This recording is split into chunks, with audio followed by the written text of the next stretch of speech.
Thank you so much.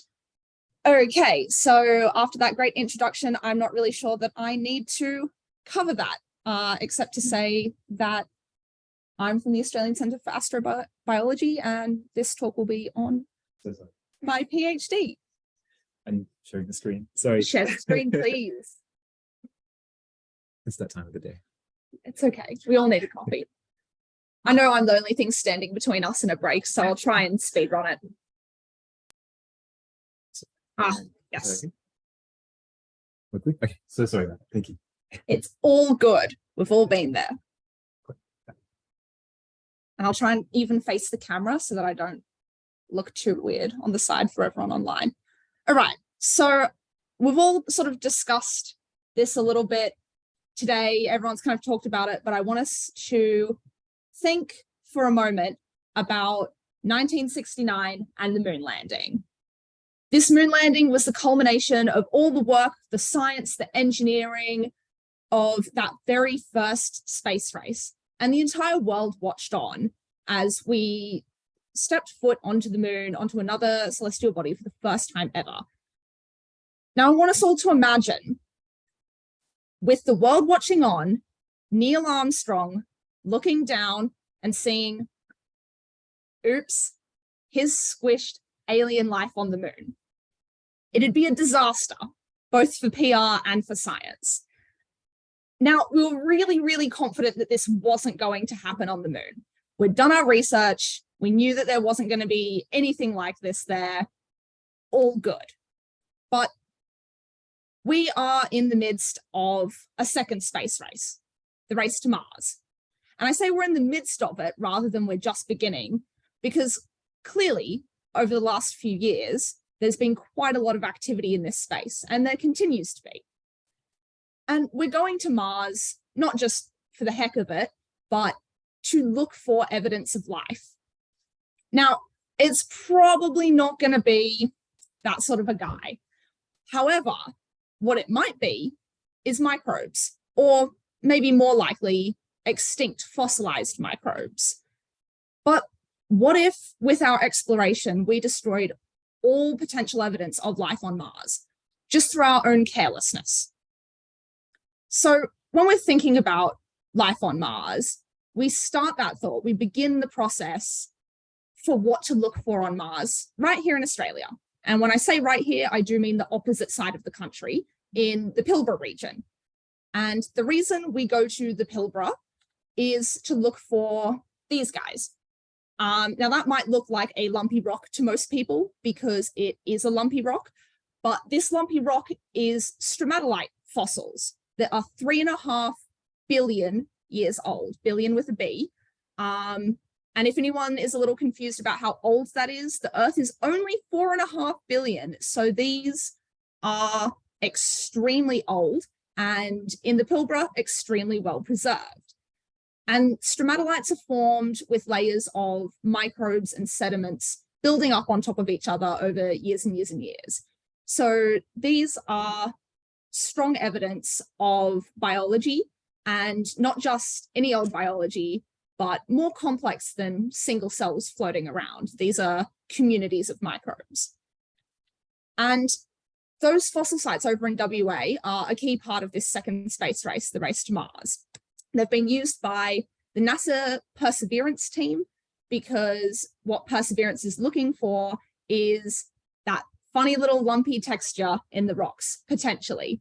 And many other space agencies, European, Japanese space agencies, and others come to these sites to look at the textures in the rocks, the stromatolite fossils, and study them, and understand their context in the environment as we head to Mars and look for evidence of life. But the outcrops of these really significant fossils are quite small in comparison to the ancient environments that they're in.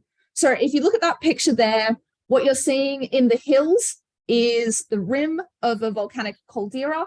The dark ridge lines are preserved hydrothermal veins, so the underground plumbing of a hot spring. And that place where all the people are standing is an outcrop of stromatolite fossils that's about the size of me if you laid me down.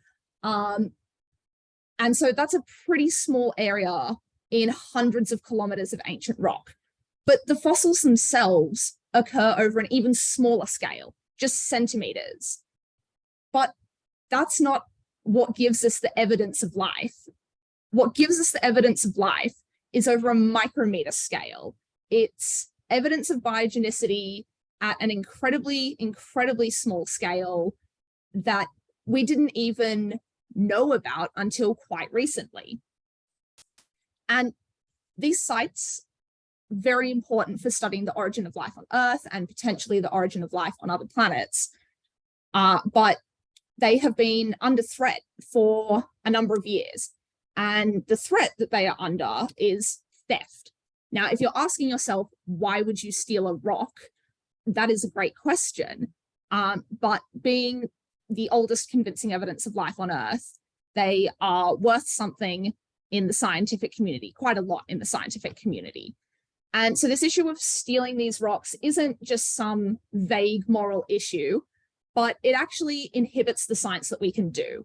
These stromatolite fossils maintain their value in their context, seeing how these life forms grew in relation to one another and in relation to the broad environment. Was it in extremely shallow water, slightly deeper water? How much sunlight were they getting? Was it calm? Was it rough? Etc. So removing these fossils from their context prevents the amount of information that we can learn from them. And there are new discoveries happening all the time on these sites. When we go out there, we learn something new every time, pretty much. Maybe it's not publishable amounts of new, but we're learning constantly, despite these being known about for the last 40 years in a sort of Western science context. And the idea of damage to important geological sites isn't something that just goes on in Australia. The example up here is from inappropriate sampling in South Africa. And this site is actually part of a UNESCO World Heritage Site at Barberton, which preserves early Earth environments.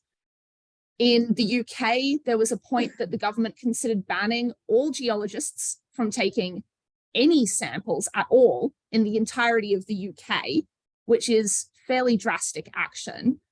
And, you know, the sites that people were damaging were everything from small scale local park type sites through to national sites, through to UNESCO World Heritage sites.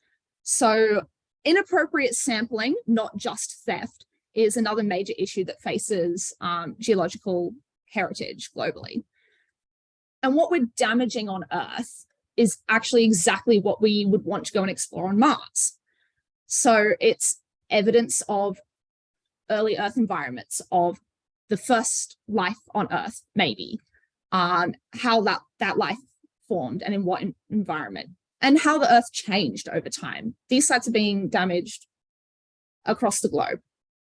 So that's what we're looking for on Mars, but replace Earth with Mars. So Perseverance is our first life-seeking mission on Mars, and it's currently hanging out where you can see at the bottom of the delta, looking at delta bottom sets, but where it wants to go is these marginal carbonates, which you see in the white. The reason it wants to go to the marginal carbonates is because that is where we are most likely to find stromatolite fossils or similar. But another area that probably is a good shot for looking for evidence of life on Mars is home plate. Home plate is much smaller than the delta at Jezero crater. It's only about 80 meters across. But the reason we're interested in home plate is that it is an ancient hot spring environment, same as the Pilbara is an ancient hot spring environment. And something that really excited a lot of people was this outcrop, which is quite a small outcrop of opaline silica. And it has this digitate structure, which just means little finger-like structures.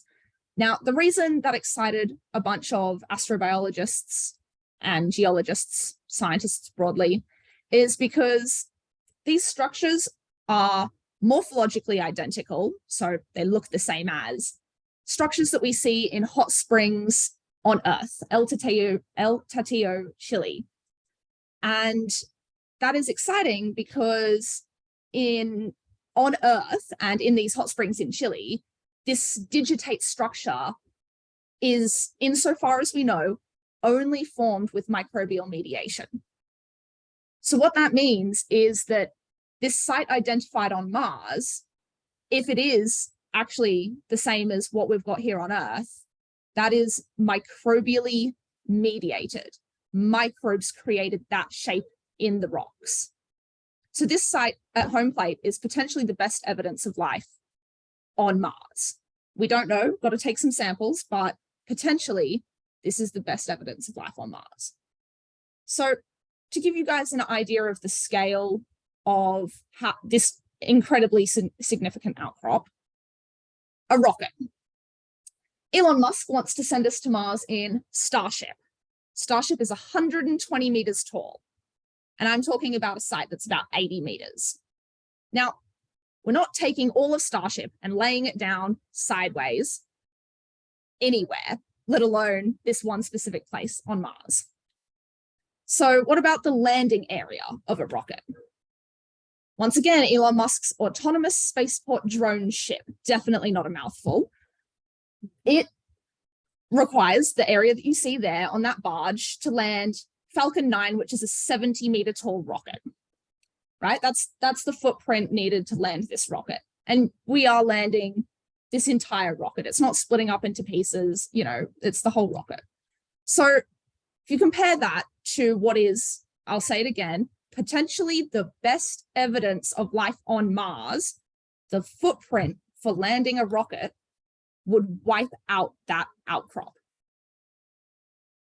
Now, landing a rocket on Mars is something fairly reasonable, particularly if we are sending people there, particularly for missions where we want the people to leave again, which is ideal for now. We are trying to land rockets upright so that they can launch again. And another potential, well, I say potential, but it will probably happen, maybe not in my lifetime, activity is a colony on Mars. And if you're wondering in that little picture where home plate, potentially the best evidence of life on Mars is, it's sitting there. A colony is something that without careful thought and planning would absolutely decimate important geological or astrobiological sites. So how do we stop that from happening? How do we prevent this kind of grim future from going on? Well, some lessons from previous study, my master's, which was very kindly introduced, which I did on those lumpy rocks that I've showed you, creating a roadmap for their conservation. Some quick lessons, if you want to know all of them, read my thesis. The main ones, the main takeaways are, firstly, knowing what you have. We need to study sites on Mars incredibly well, really understand the attributes of those sites in terms of past and present environments, the likelihood of evidence of life, the likelihood of extant present life, what you will be doing at those sites, etc. That needs to be well understood before samples are taken, before you land there, before you drive over it. Because without understanding what's there, we don't know how to protect it, and we don't know if it should be protected. Stakeholder buy-in is another key aspect to conservation.